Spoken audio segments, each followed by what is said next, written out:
अगर आपको लगता है कि ये चुनाव सिर्फ विधानसभा का चुनाव है तो आप बहुत छोटा सोच रहे हैं। मैं पूरे बिहार का दौरा करते हुए आपके बीच में आया हूं। मैं खगड़िया से लेकर के, बेलदौर से लेकर के, बछवाड़ा से लेकर के, पूर्णिया से लेकर के, कस्बा से लेकर के, धमदाहा से लेकर के, बिहार शरीफ से लेकर के, नालंदा से लेकर के, गया टाउन से लेकर के, दीघा से लेकर के, फुलवारी शरीफ से लेकर के, सिकटा से लेकर के, दतिया से लेकर के अब ढाका पहुंचा हूं।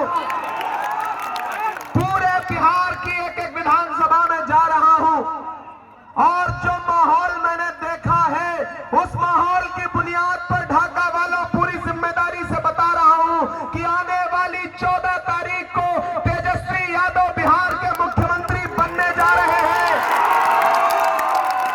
कोई ताकत रोक नहीं सकती है।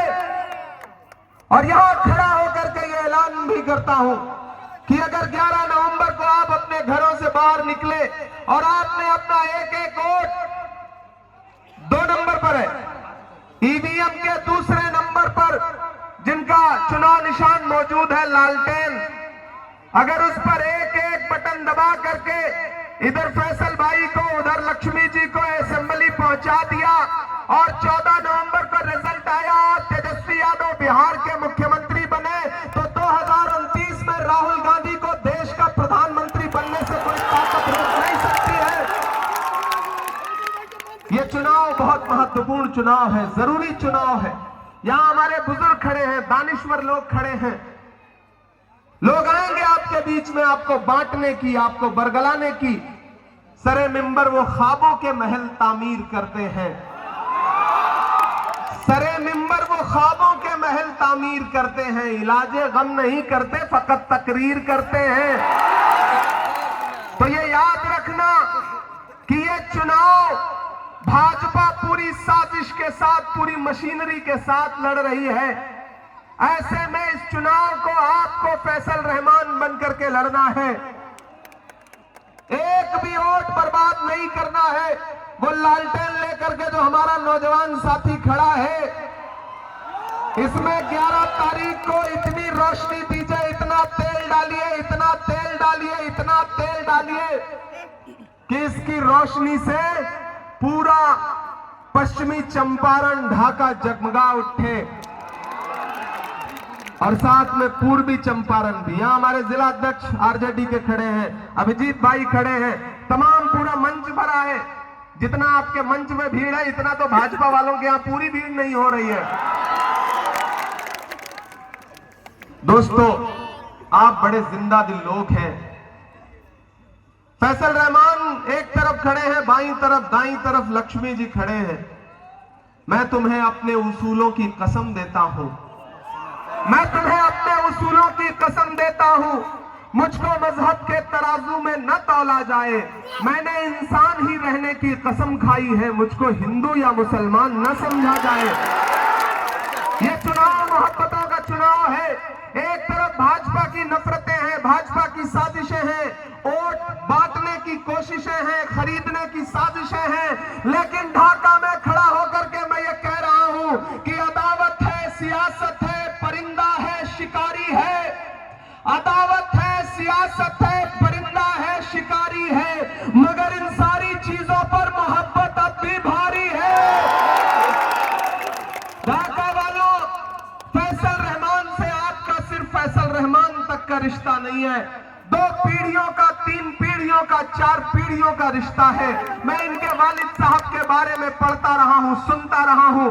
मोतिउर रहमान साहब जैसी शख्सियत जो आपके बीच में नुमाइंदगी करती रहती है, करती रही है, उनके चश्मो चराग है ये। इस चिराग को बुझाने की साजिशें में लगे हैं बहुत सारे लोग। पिछली बार बहुत थोड़े वोट से चूक गए थे आप, लेकिन इस बार चूकना नहीं है। और एक चीज जान लीजिए, पूरा इंडिया अलायंस एकजुट होकर के काम कर रहा है। मैं अभी सुबह पहली रैली बेतिया में किया, मैंने अपने प्रत्याशी वसी अहमद के लिए, दूसरी रैली मैंने सिकटा में किया कॉमरेड वीरेंद्र गुप्ता के लिए, और तीसरी रैली आरजेडी के लिए यानी कि फैसल रहमान के लिए करने के लिए ढाका में खड़ा हूं। इस तरह से एकजुट है हमारा महागठबंधन। लेकिन उधर एनडीए वाले नीतीश जी को चिराग निपटा रहे हैं और चिराग को भाजपा वाले और जेडीयू वाले मिलकर के निपटा रहे हैं। मैं आ रहा था तो मीडिया के साथियों ने कहा कि नीतीश जी के बारे में क्या कहेंगे। हमने कहा मैं तो जब से बिहार आया हूं भोजपुरी का एक गाना सुन रहा हूं कि छन छन बदले तोरे मिजाज रजऊ, दगाबाज रजऊ, धोखेबाज रजऊ। मैं तो गाना सुन रहा हूं ये भोजपुरी का, और ऐसा लग रहा है जैसे ये गाना उन्हीं के लिए लिखा गया है। और इधर परसों अभी पटना में रोड शो हुआ नरेंद्र मोदी जी का। आपको पता है कि नीतीश कुमार को नरेंद्र मोदी जी ने अपने साथ गाड़ी में खड़ा ही नहीं किया, ललन सिंह को खड़ा किया। इससे यह जाहिर होता है कि जिस तरह महाराष्ट्र में भाजपा ने एकनाथ शिंदे का राजनीतिक कैरियर निपटा दिया, वैसे ही नीतीश कुमार के भी राजनीतिक कैरियर को निपटाने की साजिश कर रही है भाजपा।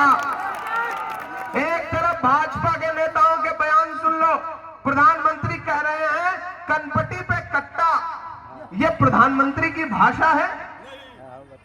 यह प्रधानमंत्री की भाषा है? नहीं। मैं पढ़ा लिखा इंसान हूं, शायर हूं, सांसद हूं। मुझे हैरत होती है कि देश के प्रधानमंत्री इस तरह की भाषा का इस्तेमाल करते हैं।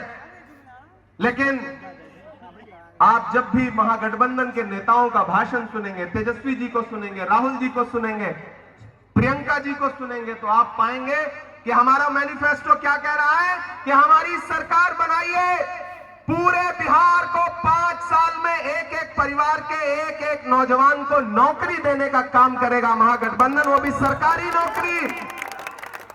हमारी सरकार बनी तो 25 लाख रुपए का इलाज फ्री रहेगा हर इंसान का।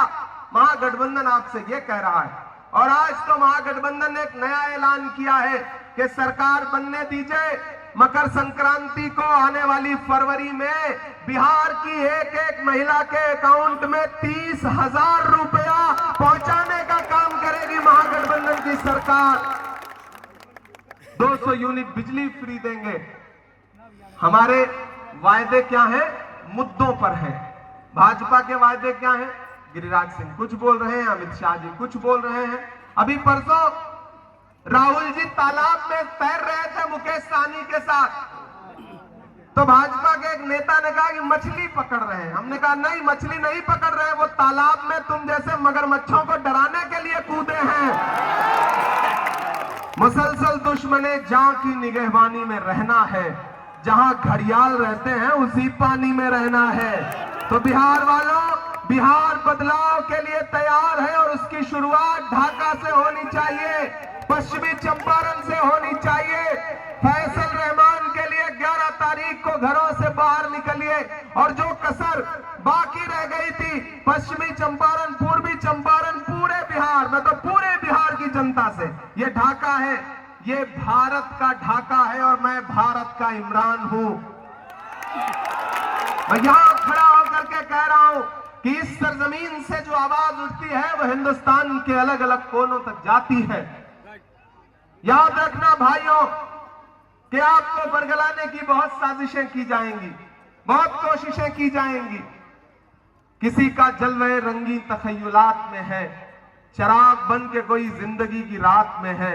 बहुत बुलंद फजा में तेरी पतंग सही, मुझे पता है मगर डोर किसके हाथ में है। तो ये बड़ी साजिशों के साथ चुनाव लड़ती है भाजपा। किसी झांसे में नहीं आना है। एक चीज जहन में रहे कि सरकार बदलना है। इस बार महागठबंधन की सरकार बनाने के लिए वोट देने जाना है पोलिंग बूथ पर। आप जब लालटेन का बटन ढाका में दबा रहे होंगे तो आप सिर्फ फैसल रहमान को विधायक नहीं बना रहे होंगे, बल्कि तेजस्वी यादव को मुख्यमंत्री बना रहे होंगे और भाजपा समर्थित सरकार को सत्ता से उखाड़ करके फेंक रहे होंगे। ढाका वालों, मेरी एक बात बहुत संजीदगी से सुनना कि महान बादशाह सिकंदर ने जब यूनान फतेह किया तो जीत का जश्न मनाने के लिए शहर की सड़कों पर निकला तो उसने देखा कि पूरा शहर उसकी जीत का जश्न मना रहा है, लेकिन एक फकीर आदमी सड़क के किनारे बेखबर होकर के सो रहा है। सिकंदर को गुस्सा आया। सिकंदर ने उस इंसान को देख करके अपने घोड़े से उतरा और उस सोते हुए फकीर के पास गया और उसके पास जाकर के उसे जोर की एक लात मारी और लात मार के कहा कि क्यों रे फकीर, मैंने शहर जीत लिया, लोग जश्न मना रहे हैं और तू सो रहा है। उस फकीर ने उन्नीदी आंखों से सिकंदर की तरफ देखा और देख करके कहा कि शहर जीतना बादशाहों का काम है, लेकिन लात मारना गधे का काम है। तो मेरे भाई 2014 में नारा लगाया था, बहुत हुई महंगाई की मार, अब की बार मोदी सरकार। और फिर हालत क्या हुई कि जो 58 रुपए का पेट्रोल था वो 106 रुपए लीटर हो गया। मैंने तो देश की पार्लियामेंट में खड़े होकर के मोदी जी की आंख से आंख मिला करके और निर्मला ताई की आंख से आंख मिला करके कहा था कि आप वो लोग हैं जो नारा लगाते थे कि बहुत हुई महंगाई की मार। अरे आपको शर्म आनी चाहिए, आपने कफन तक पर जीएसटी लगा दी है, आपको शर्म आनी चाहिए। भाजपा की सरकारें वो सरकारें हैं, इसीलिए आजकल मैं जहां भी जाता हूं मैं उनको उनका भाषण याद दिलाता हूं और उनसे कहता हूं कि याद है आप कहते थे भाइयों बहनों देश के खजाने की चाबी मुझे सौंप दो, मैं चौकीदारी करूंगा। कहते थे कि नहीं कहते थे? अब तो मैं जहां भी जा रहा हूं उनसे पूछता हूं कि कहां सोया है चौकीदार। ऐसे काम नहीं चलेगा। मुझे लगना चाहिए कि मैं पश्चिमी चंपारण के ढाका में खड़ा हूं, मुझे लगना चाहिए कि ये जिंदा दिल लोगों का शहर है, मुझे लगना चाहिए पीछे तक आपकी दुआएं, आपकी तालियों का शोर पूरे देश में जाए, पूरे बिहार में जाए कि कहां सोया है चौकीदार। इधर से आवाज आई कि इमरान भाई आप बार बार पश्चिमी चंपारण, पूर्वी चंपारण। मेरे लिए चंपारण एक है, क्योंकि मैं जब भी चंपारण वाला मटन जो है मैं खाता हूं ना तो मुझे ऐसा लगता है ये पता नहीं पूर्वी चंपारण में बनता है या पश्चिमी चंपारण में बनता है। लेकिन ये यहाँ की जो रेसिपी है, यहाँ के जो किसान हैं, यहाँ के जो अवाम है, वो बड़ी जिंदा दिल है। पूर्वी चंपारण, पश्चिमी चंपारण अपने आप में पूरा भारत है। ये वो सरजमीन है जहां से महात्मा गांधी को राजनीति और क्रांति के लिए उन्होंने इस धरती को चुना था। इसलिए भी मैं इस धरती को सलाम करता हूं कि कहां सोया है चौकीदार, कहां सोया है चौकीदार। के पेट्रोल और डीजल की कीमत रही सैकड़ा मार, कहां सोया है चौकीदार, कहां सोया है चौकीदार। के चाय, बड़े समझदार लोग हैं फैसल भाई, चाय का नाम ले लो इनको स्वाद आ जाता है। कि चाय बेचने वाला पूरा भारत बेच रहा है। बेच रहा है कि नहीं बेच रहा है? भागलपुर में 1000 एकड़ जमीन, 1 एकड़ 2 एकड़ 4 एकड़ 10 एकड़ नहीं, 1000 एकड़ जमीन नरेंद्र मोदी जी ने अपने उद्योगपति दोस्त अडानी को 1 रुपए में दिलवा दी। कितने में? 1 रुपए में चाय भी नहीं आती है आजकल। 1000 एकड़ जमीन अडानी को नीतीश जी से कह करके 1 रुपए में दिलवा दी। तब इमरान ये मिसरे पढ़ता है कि चाय बेचने वाला पूरा भारत बेच रहा है, इसी काम में हासिल उसे महारत बेच रहा है। कि रेल बिक गई, तेल बिक गया, बिका हवाई अड्डा। आप तैयार है ना ढाका वालों? वहां जो सीढ़ियों पे बैठे हैं और यहाँ जो छतों पर हैं, सामने हैं, एक एक आदमी की तालियों का शोर पटना तक जाना चाहिए, दिल्ली तक जाना चाहिए। कि रेल बिक गई, तेल बिक गया, बिका हवाई अड्डा। सब कुछ बिकता देख के खुश है अपने जेपी नड्डा। क्या जनता महंगाई की मारी करती हाहाकार, कहां सोया है चौकीदार, कहां सोया है चौकीदार। तालियां तो अब उठेंगी अगली लाइन पे कि अब बिहार में बन जाएगी तेजस्वी सरकार। कहाँ सोया है चौकीदार, कहाँ सोया है चौकीदार।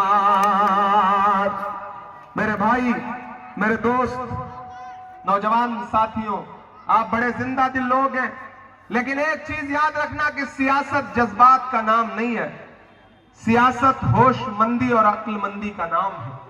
आपको बांटने के लिए, बरगलाने के लिए बहुत लोग आएंगे, लेकिन ये फैसल रहमान है, इनके पास पहले से ही तकरीबन 90,000 वोटों की पूंजी है। बस थोड़ा सा धक्का लगाना है, थोड़ा सा पुश करना है। ये अपने हाथ में लालटेन लेकर के सीधे असेंबली में पहुंचेंगे। और मैं बड़े बोल नहीं बोल रहा हूं, जो पार्टी की नजर में इनका जलवा है, लक्ष्मी जी का जो मर्तबा है पार्टी की नजर में, मैं तो ये महसूस कर रहा हूं कि अगर आपने इन लोगों को विधायक बनाया, ये लोग असेंबली में पहुंचे, तो ये सिर्फ विधायक बन के नहीं रहेंगे, इसके आगे तक का सफर तय करेंगे। मैं खुद तेजस्वी जी से इस बात की गुजारिश भी करूंगा, क्योंकि ये हमारे नौजवान साथी हैं, इसलिए इधर उधर कहीं भी एक भी वोट बर्बाद नहीं करना है। हर वफा जिंदे जावेद नहीं होती है, दिल का हर जख्म कहीं दिल का कंवल बनता है। जब शहंशाह भी हो, इश्क भी हो, दौलत भी, तब कहीं जाके कोई ताजमहल बनता है।